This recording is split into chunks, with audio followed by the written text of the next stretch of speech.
صباح الخير el bon dia de l'Associació d'Amics del Pueblo Saharaui.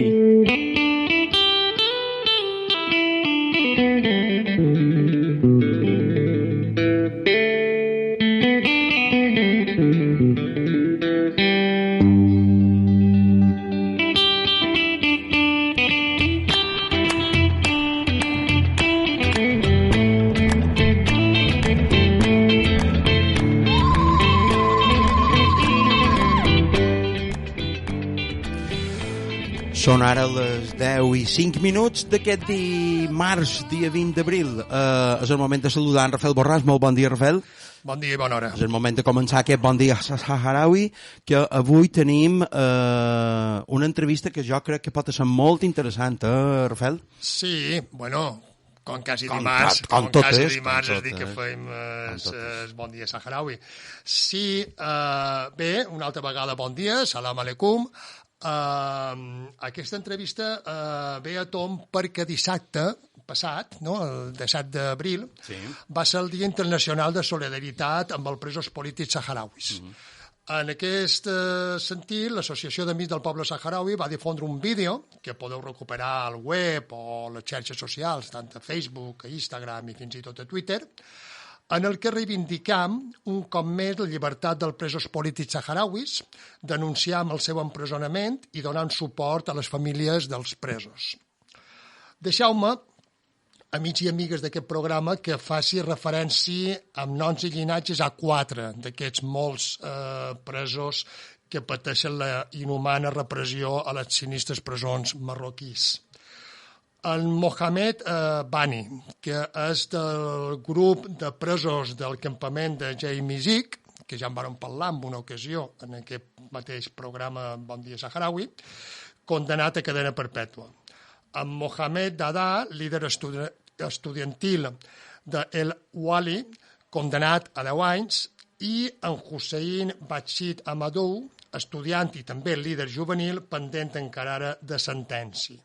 Aquests 3 empresonats i torturats són els presos que l'Associació d'Amics del Poble Saharaui té, i ho dic entre cometes, apadrinats, no?, dintre de la campanya internacional per la llibertat de tots els presos polítics i saharauis. Això de tenir apadrinats vol dir que ens dediquem especialment o tenim especialment cura perquè són malauradament tants els presos polítics saharauis que el moviment solidari internacional i especialment els de l'estat espanyol doncs ens repartim, no?, les cures dels presos.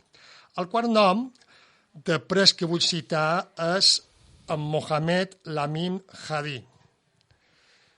Aquest home, que és un activista, que era un activista quan estava en llibertat, però que té la singularitat, per nombrar-lo aquí en un mitjà de comunicació, és que és periodista, després d'una vaga de fam de mesos, la seva vida corre perill. Cal, per tant, revifar la campanya internacional per la llibertat de Mohamed Ladin. Cal que l'alt representant de la Unió Europea per Afers Exteriors i Política de Seguretat, un tal José Borrell, i la ministra d'Assumptes Exteriors de Unió Europea i Cooperació del Govern d'Espanya, una tal Arantxa González Laya, deixin de rentar-se les mans com Pons Pilat en aquest assumpte. El que passi en la vida de Mohamed Lamin i dels altres presos polítics saharauis serà també responsabilitat seva.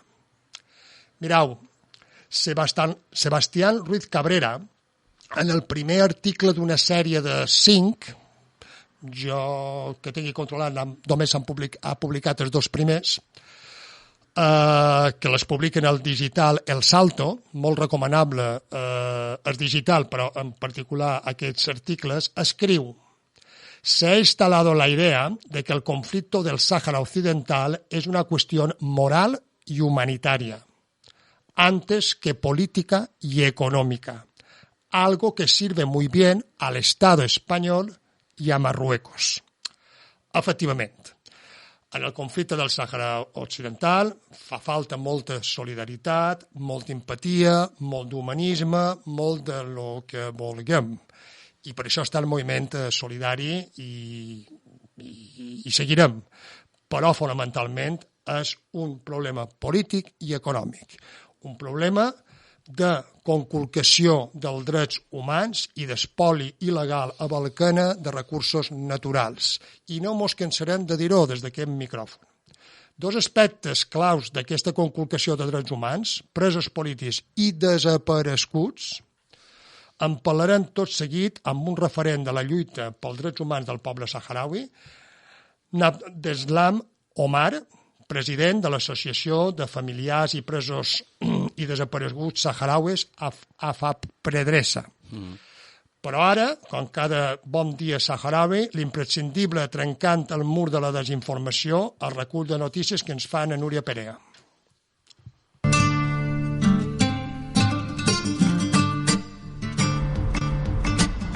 Font de les notícies ex-saharaui. Guerra al Sàhara. Després de més de 5 mesos d'atacs ininterromputs, les unitats de l'Exèrcit de Lliberació del poble saharaui continuen dirigint la seva artilleria contra posicions marroquines al llarg del Mur de la Vergonya i al sud de Marroc. Per la seva part, la Unió Europea es declara preocupada per la guerra al Sàhara Occidental i demana baixar les tensions. I França, a través del ministre d'Estat d'Afers Europeus, finalment reconeix la guerra. Mentrestant, en els campaments de refugiats, els darrers dies s'han registrat 29 casos nous de coronavirus i 6 noves defuncions.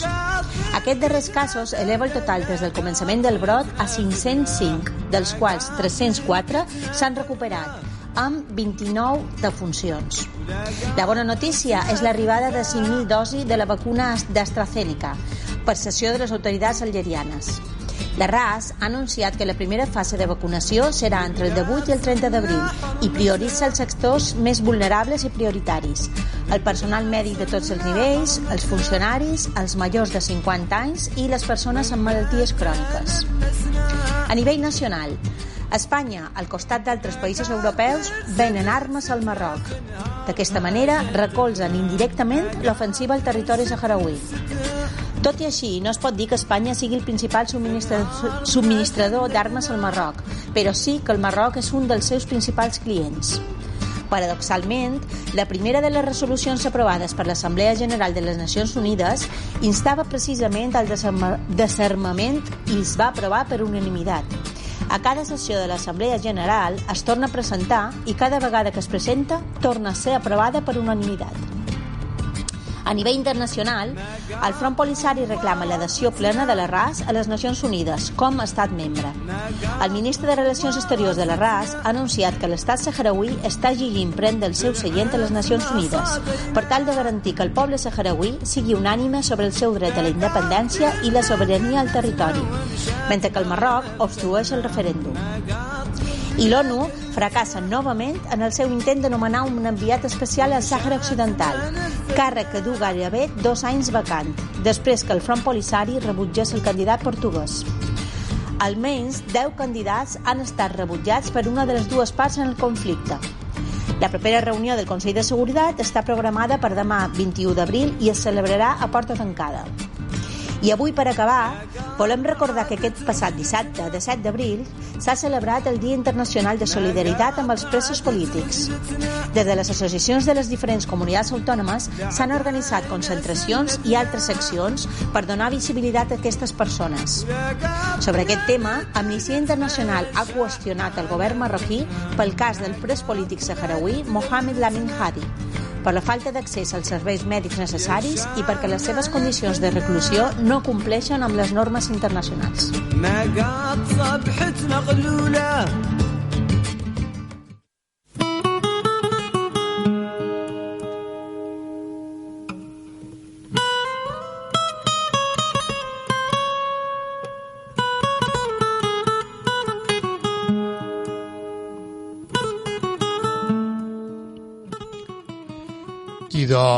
Com he avançat, ara conversarem amb el senyor Abdeslam Omar, que insisteix que és el president de l'Associació de Famílies de Presos i Desapareguts Saharauis, que correspon a les sigles AFAPREDESA, que és un poc mal de dir. Buenos días, señor Omar.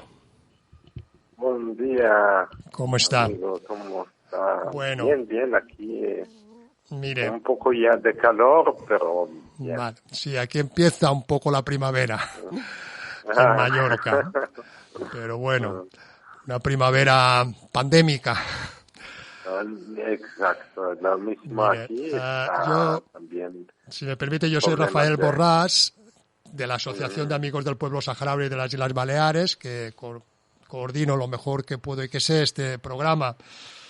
Y me acompaña en el estudio de la radio Toni Roget, que es el conductor del programa matinal de esta radio, de Ona Mediterránea, donde la Asociación de Amigos del Pueblo Saharaui de las Islas Baleares hacemos cada 15 días el programa y creo que le quiere saludar. Señor Omar, buenos días desde Mallorca, un abrazo grande. Buenos días, igualmente desde aquí, de los campamentos de refugiados. Muy bien. Mire, si me permite, quería comentar una cosa a nuestros oyentes, que es un placer tenerle con nosotros. Y antes de empezar la entrevista, le quiero comentar, igual usted se acuerda, que en febrero del año 2019, el último año que pudimos viajar a los campamentos de Tindouf, una parte de la delegación de las Islas Baleares que asistía al Congreso de la Unión Nacional de Mujeres Saharauis hizo una visita a las instalaciones de AFAPREDESA y atendió a sus explicaciones. Una de las personas que formaba parte de aquel grupo era yo. Y el recuerdo, sinceramente, de aquella visita es para mí indeleble, inolvidable.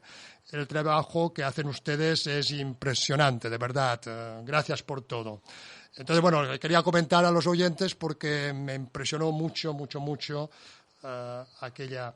Era mi primera visita a los campamentos, o es mi primera y mi única visita a los campamentos de refugiados. Sí, me acuerdo perfectamente y, de hecho, desde las Islas Baleares ha habido siempre, desde el inicio de esta situación increíble que vivimos, desde el 76, un apoyo y visitas regulares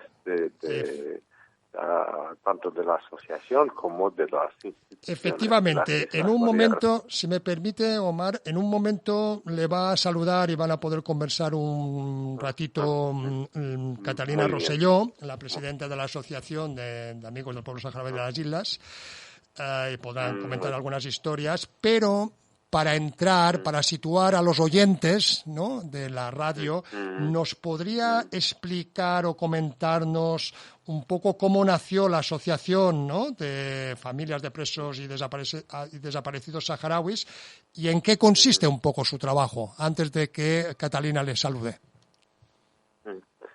Muy bien. Bueno, nosotros somos una agrupación de familiares, como lo indica su nombre, de los presos políticos y desaparecidos saharauis, que hubo muchas tentativas. Las familias han trabajado primero dentro de la Media Luna Roja hasta finales de los 80 y en el 89, exactamente el 20 de agosto, se ha decidido crear una asociación que tuvo un apoyo directo muy fuerte desde la Asociación por Derechos Humanos de España en Madrid, pero también de los colectivos de defensa y de apoyo del pueblo saharaui, especialmente desde la Asociación de Apoyo al Pueblo Saharaui de las Islas Baleares, y en la figura de nuestra querida y entrenable amiga que nos echa de menos, es Carmen Rivas, que ha trabajado mucho el tema de los desaparecidos. De ello hablaremos más adelante. La AFAPREDESA tiene como finalidad la liberación de los presos, el esclarecimiento de los casos de desaparecidos y en general también aboga por la defensa de los derechos humanos e inclusive el derecho a la autodeterminación del pueblo saharaui, y está actuando tanto a nivel de Naciones Unidas como a nivel de la Unión Africana. Somos una organización miembro observador de la Comisión Africana de los Derechos Humanos y de los Pueblos. También somos parte de una plataforma que se llama Coalición Internacional contra las Desapariciones Forzadas, que tiene ya más de 63 organizaciones a nivel de los 5 continentes, o más bien de los 4 continentes. Australia no hay casos, digamos, muy complicados, o no hay asociaciones que se implican en el tema de los desaparecidos. Pero es un fenómeno, las desapariciones, aunque parece que es un tema que toca muy lejos, es un tema que toca prácticamente en todas partes del mundo, inclusive España, que debe recordar que España ha habido el más alto número de desapariciones de todo el mundo. Y curiosamente también en el Sáhara Occidental, y desde que hubo investigaciones científicas, se ha demostrado que el más alto porcentaje de desapariciones en el mundo ocurrió en el Sáhara Occidental, y eso que refleja la investigación de Oasis de la Memoria del profesor Carlos Berenstein, publicado en 2012. Efectivamente. Bueno, Omar, pues ya te puedes saludar, o os podéis saludar. Catalina. Hola, buen día. Buen día. Hola, buen día. Hola, Omar. Bueno, es un placer siempre escucharte y poder hablar contigo. Muchas gracias por haber podido,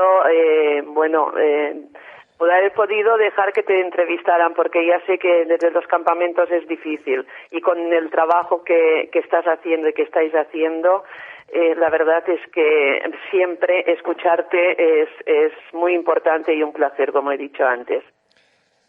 El placer es mío, querida Carol, amiga, y espero que pronto podamos volver a vernos y a continuar el trabajo que estáis también de vuestra parte realizando de manera maravillosa acerca de esa solidaridad, esa generosidad que siempre nos ha acompañado.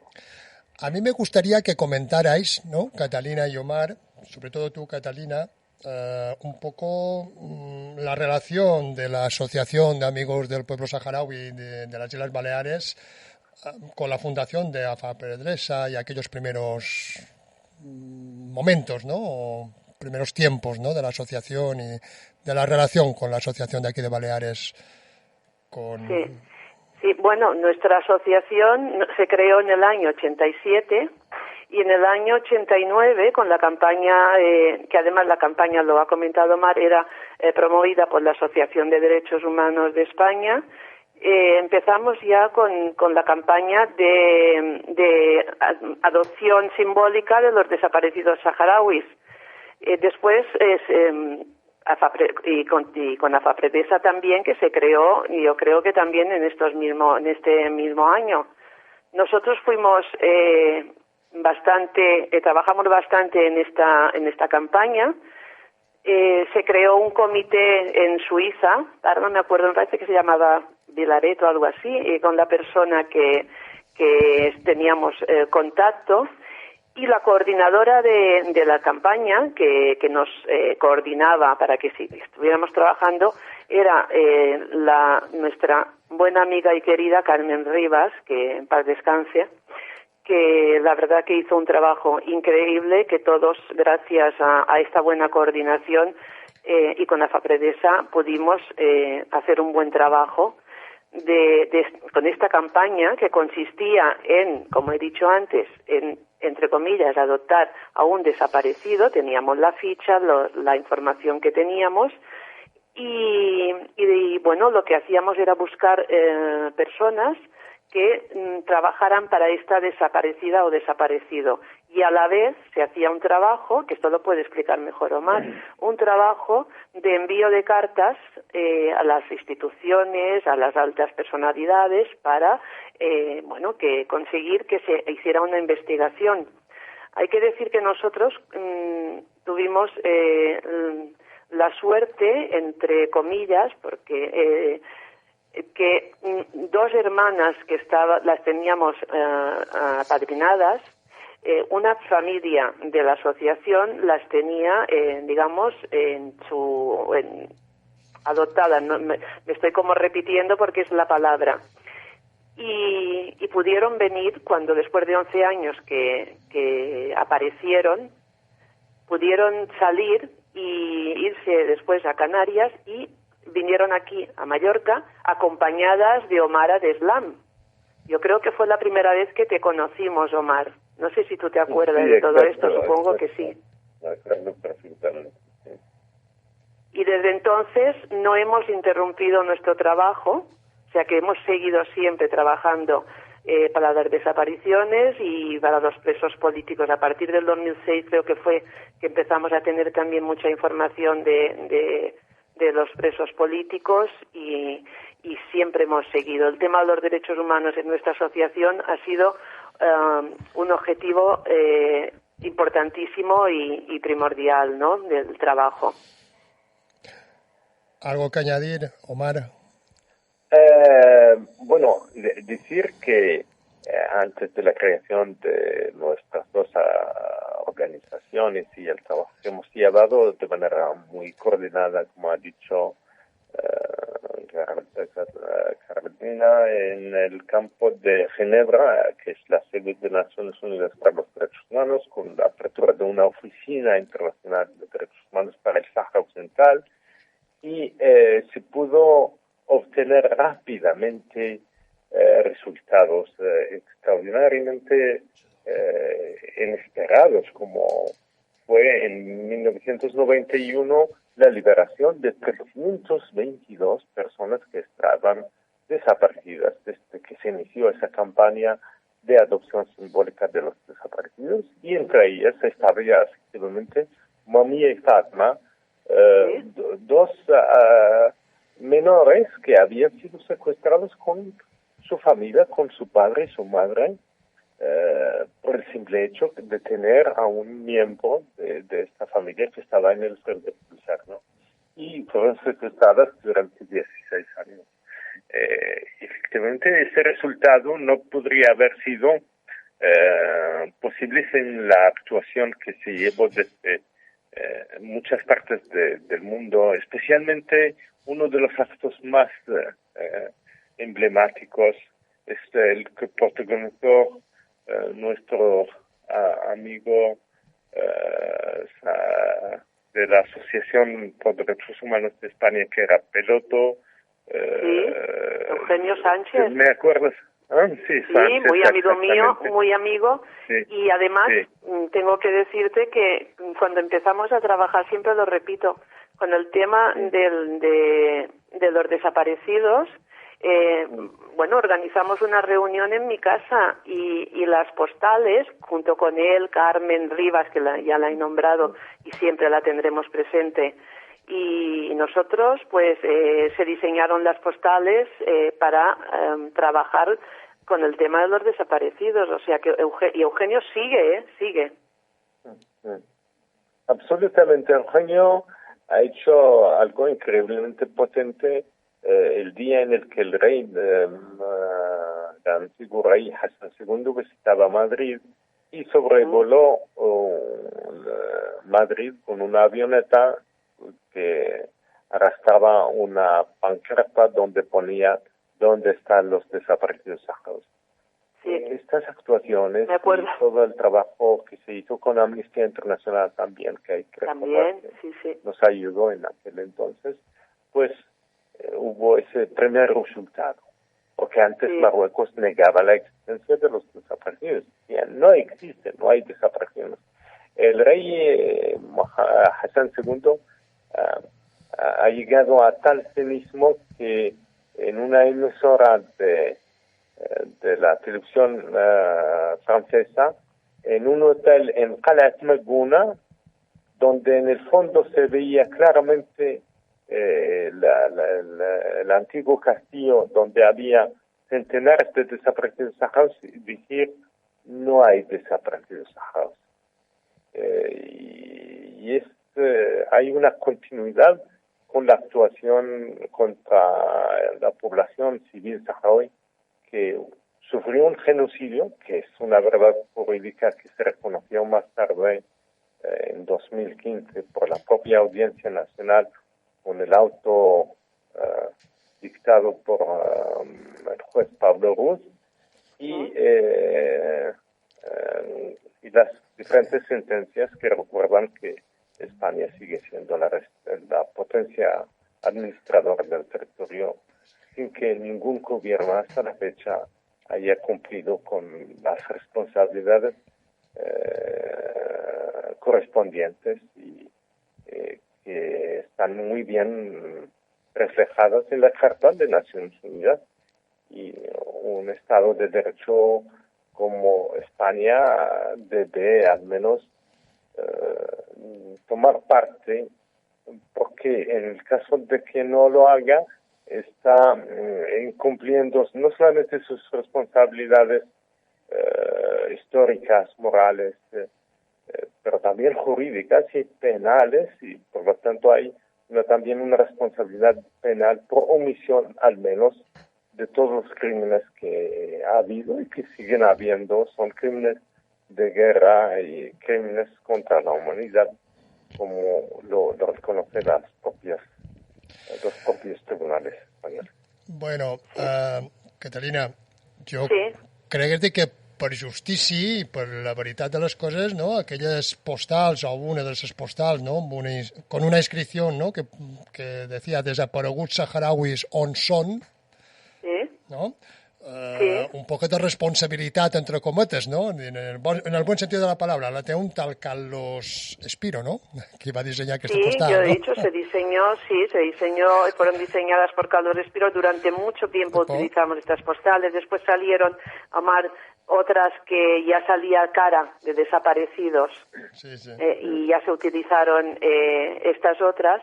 Y en las postales lo que se hacía era informar de lo que detrás había, lo que estaba pasando, y además exigir que hubiera una investigación para saber dónde estaban los desaparecidos, que como ha dicho Omar, para el reino de Marruecos, Hassan II, no existían desaparecidos, no había. Después se ha podido comprobar a lo largo de todos estos años que sí que iban apareciendo. Uno de ellos muy conocido es Mohamed Dadash, que son 24 años que estuvo desaparecido, y sobre todo también con las de las fosas, cuando se han ido encontrando las fosas de personas que además con carnet de identidad español, que como sabemos eran españoles, ¿no? En el hasta el 75. Muy bien. Todo esto, Omar, creo que lo podrá explicar mucho mejor que yo. Vale, pues eso. Y tenemos que hablar de algunas cosas así de más de actualidad, ¿no? De lo que está pasando y tal. Bueno, Catalina, un abrazo. Seguimos. Omar, un abrazo. Queda pendiente un viaje a los campamentos que tuvimos que cancelar antes de la pandemia, 3 días antes del confinamiento. Queda pendiente. Como sabes que cada vez que vamos visitamos a la asociación de AFAPEDESA, que no podemos dejar de ir, y seguimos trabajando. Estamos pendientes de que tú nos mandes información y para seguir trabajando. Un abrazo y hasta muy pronto. Gràcies, Toni, gràcies, Rafael. Gràcies, Catalina. Una abraçada forta. Una abraçada. Gracias. Señor Omar, yo quería preguntarle, AFAPREDESA se constituyó en el año 1989, en un contexto justamente de enfrentamiento bélico. Ahora la guerra ha vuelto otra vez. ¿Cómo afecta esta nueva situación a vuestra labor, señor Omar? Estamos extremadamente preocupados por esta nueva situación que se esperaba venir, porque hubo un proceso de paz que se inició hace ya 30 años. Esperaba que Naciones Unidas iba a cumplir con lo prometido, celebrar un simple referéndum, y van 30 años arrastrando sin resultado. Además, se debe recordar que en esa misión de Naciones Unidas, esa MINURSO es la única misión en el mundo que no tiene claramente especificado las competencias en materia de derechos humanos. Sin embargo, hay que recordar que en su mandato inicial llevaba el tema de la liberación de los presos políticos saharauis, que fue activado una sola vez en 1996, donde ese tema fue reflejado en la resolución de aquel entonces del Consejo de Seguridad, y Marruecos no tuvo más remedio que liberar a 6 jóvenes que había condenado a 20 años por tribunales militares, como está ocurriendo ahora mismo. La nueva situación tiene muchas facetas múltiples, actuaciones medievales, que, como me acuerdo de una anécdota que hemos vivido cuando yo era estudiante, porque también hay que recordarlo, estudié en Marrakech, y allí estábamos también con habíamos acogido a 2 palestinos, Mahmoud y Isam, que se encontraban sin beca. Estaban en nuestra casa, y fue en ese momento que hubo un encuentro en Argel sobre la creación del Estado palestino, y había un encuentro entre el presidente palestino Yasser Arafat y el presidente Mohamed Abdelaziz, y eso enfadó mucho a Hassan II, que pasó a la televisión amenazando cualquier marroquí. Si encontrase con un palestino, su casa, decía textualmente, será tachada de lo que no se dice.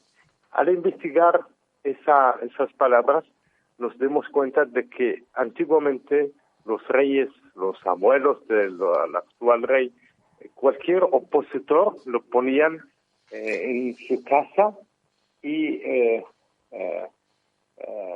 le obligaban a toda la población de traer toda perdonen la expresión, la mierda, para asfixiar a toda la familia, es decir, que hasta los niños no se libraron.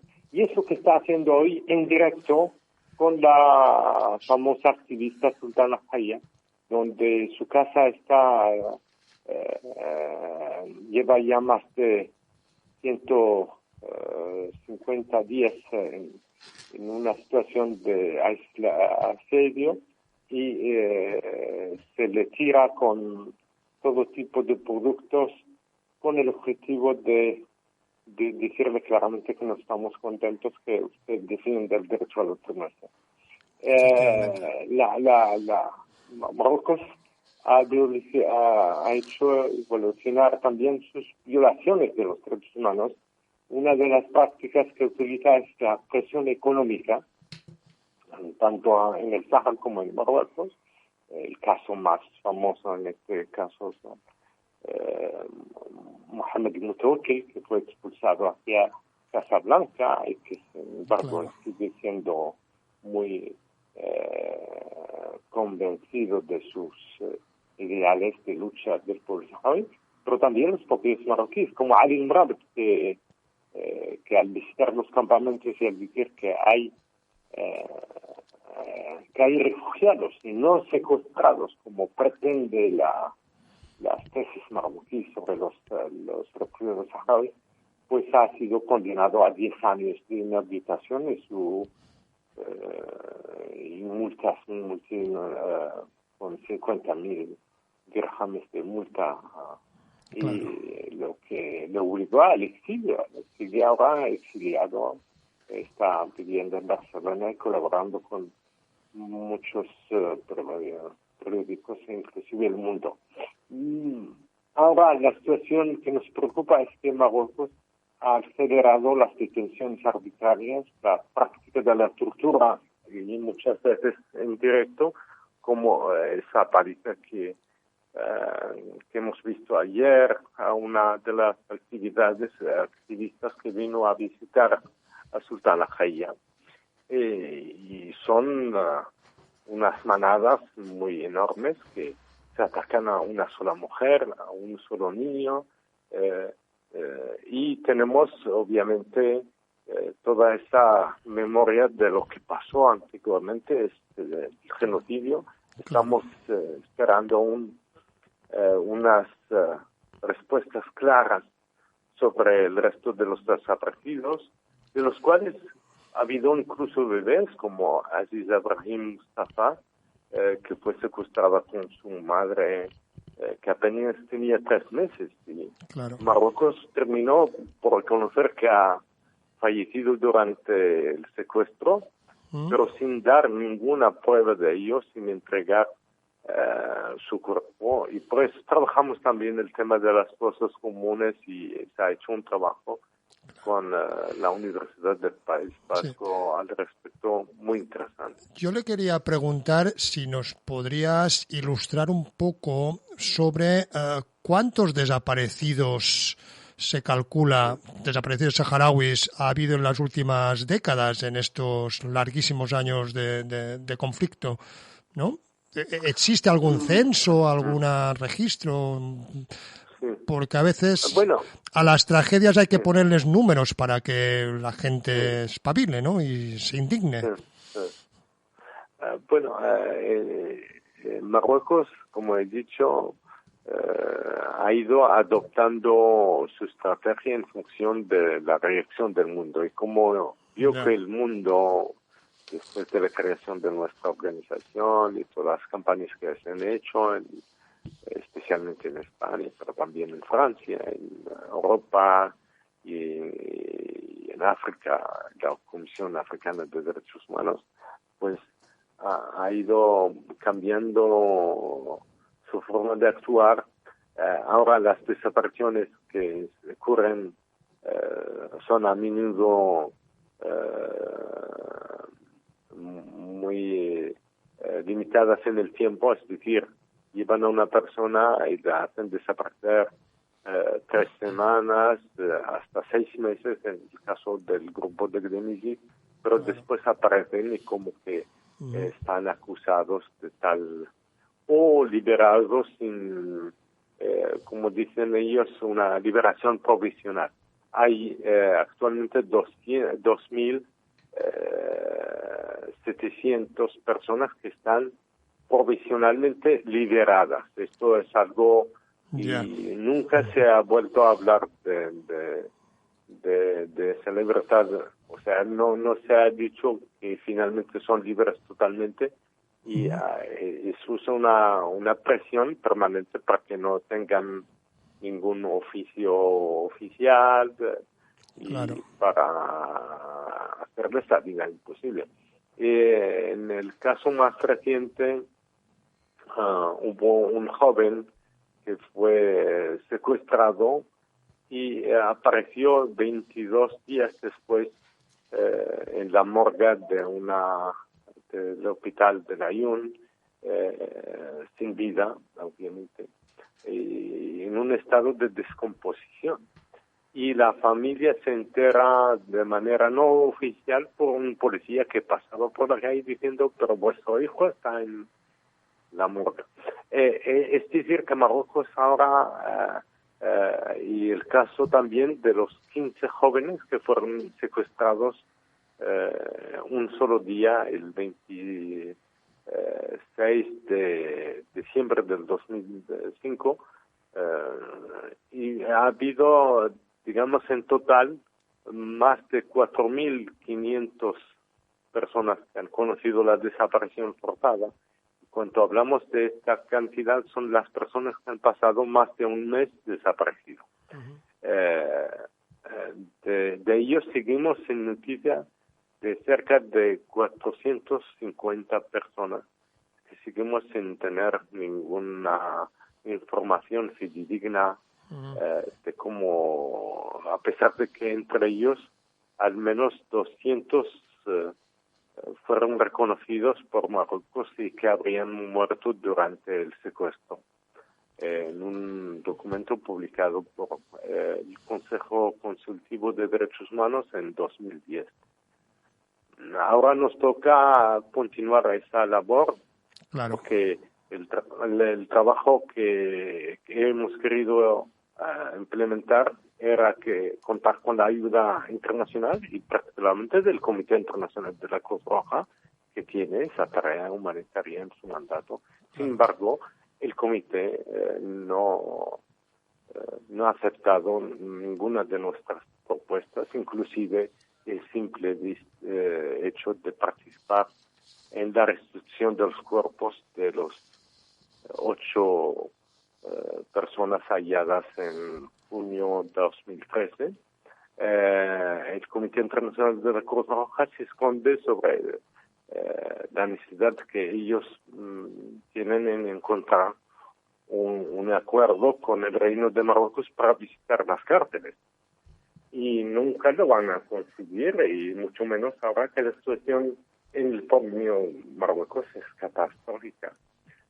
Las detenciones arbitrarias y los juicios injustos se han duplicado de manera drástica contra los periodistas, contra los activistas rifeños y contra mucha población que exige derechos mínimamente sociales y económicos, claro que sí, para llevar una vida digna. Señor Omar, yo quería preguntarle acerca de las fosas encontradas. ¿Qué nos puede decir, qué nos puede contar? Y saber si se han identificado a las víctimas, señor Omar.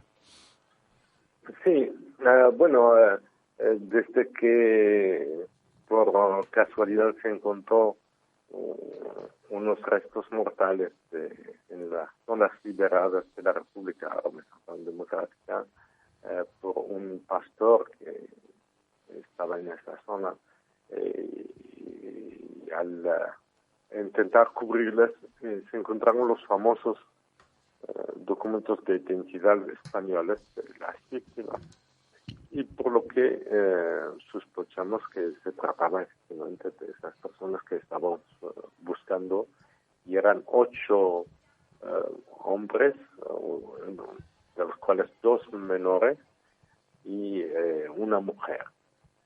Entonces hemos pedido la ayuda del Comité Internacional de la Cruz Roja, que nos envió un señor Mono, que era el responsable de Norte África y Medio Oriente, que nos dijo que la cosa es complicada para la exhumación, la identificación, y que a menudo los resultados no son. Y es cierto que hay que hacer una preparación a las familias para que no tengan unas expectativas, digamos, enormes, que van a encontrar las personas, sus seres queridos de inmediato. Y nos explicó que él trabajó en el tema de Kuwait, donde había muchos casos también de desaparecidos, y que se trabajó en el caso del Sáhara Occidental, como estaba en el pleno desierto, podría haberse perdido la posibilidad de encontrar el ADN. Pues como nosotros habíamos trabajado, esto fue en marzo del 2013, habíamos trabajado con Carlos Bernstein de la Universidad del País Vasco para la elaboración de ese gran documento Oasis de la memoria histórica de violaciones de derechos humanos. Le llamé para preguntar si había posibilidad de hacer algo sobre esas fosas que hemos encontrado. Y él me ha dicho que en principio sí, pero que él va a contactar con el experto que él confía, y que él sí sigue siendo el más grande experto que hay en España, y probablemente uno de los más grandes en el mundo, Francisco Echeverría Gabilondo, Sí. que ha hecho ya más de 100 fosas, solamente Sí. de 1000 fosas en todo el Estado español. A Echevarría lo conocemos aquí en Mallorca porque es el que ha dirigido las excavaciones de las fosas comunes de la dictadura franquista, precisamente. Exactamente. Y entonces él dijo todo lo contrario, es decir, que el ADN se puede conservar mucho mejor en lugares secos y que si ellos han tenido resultados positivos de la época de la guerra civil española, es posible encontrar eso.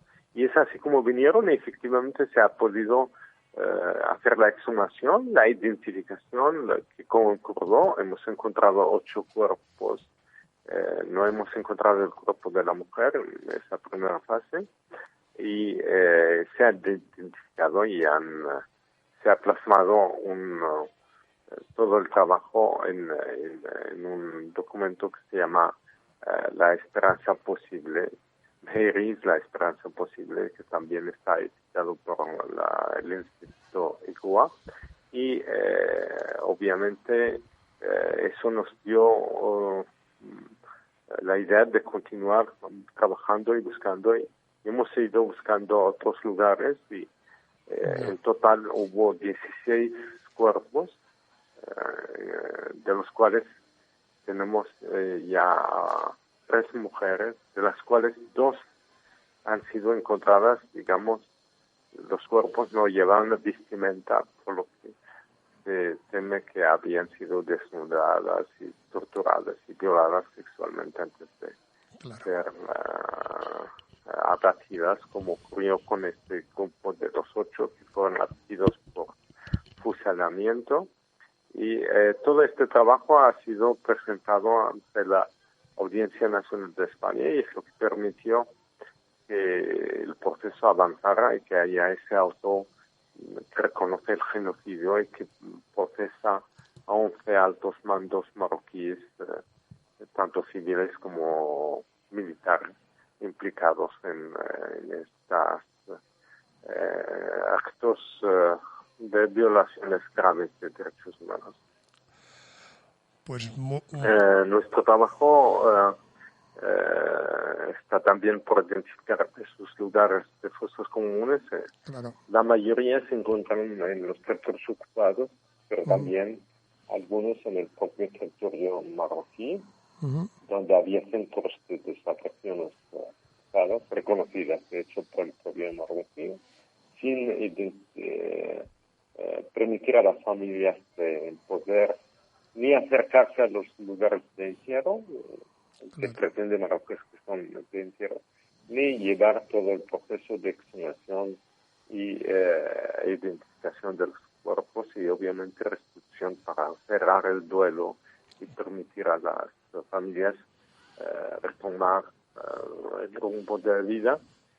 Se debe recordar que la mayoría de esas personas que han desaparecido tenían mujeres que se han quedado viudas sin jamás poder rehacer su vida.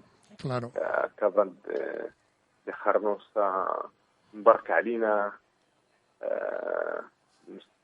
que es la esposa de uno de los desaparecidos, que fue policía durante se llama Ahmed el-Maad el-Bu, y nos ha dejado esa mujer que ha pasado, digamos, casi 45 años esperando volver a ver a su marido y sin tener la certeza de que ha muerto, aunque Marruecos haya anunciado que ha muerto, pero sin dar ninguna prueba. Por lo tanto, ella consideraba que para ella, mientras que no vea el cuerpo de su marido, no podrá vivir en paz.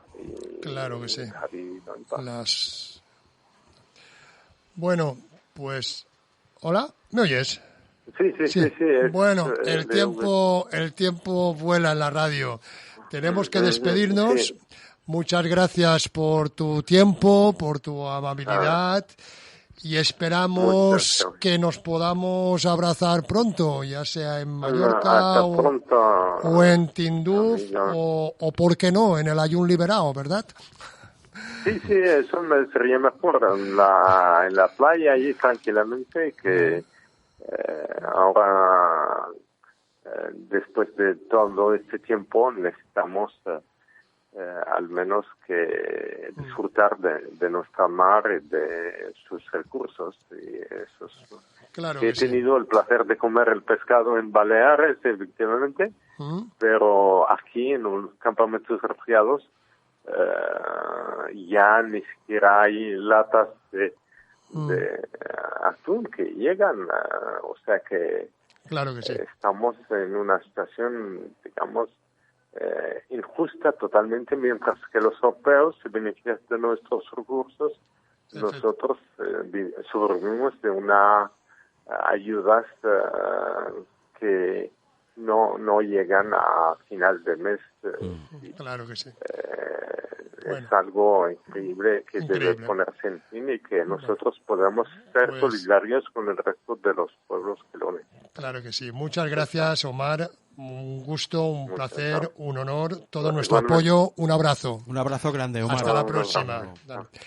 Bé, aquí acaba aquesta entrevista i ens acomiadam amb una cançó titulada Flor del Desierto, d'Amparo Sánchez, una artista tremendament compromesa en la causa saharaui. Fins d'aquí 15 dies per la meva part, i Antoni, no sé si... més pren, no? Gràcies, Rafael, per dur-nos aquests testimonis que són, crec que, molt interessants a l'hora de donar i de constatar aquelles realitats d'aquell territori.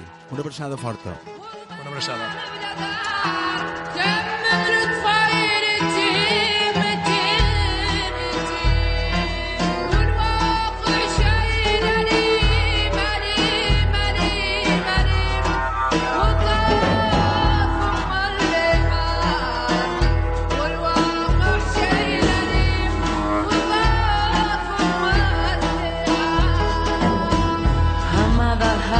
Tormenta de estrellas, pan de horno de verde, un pueblo espera volver a verte, que venga su suerte, sol del desierto, cabras y piedras, luna y estrella de su bandera. En la arena del desierto me perdí, rosa de vida.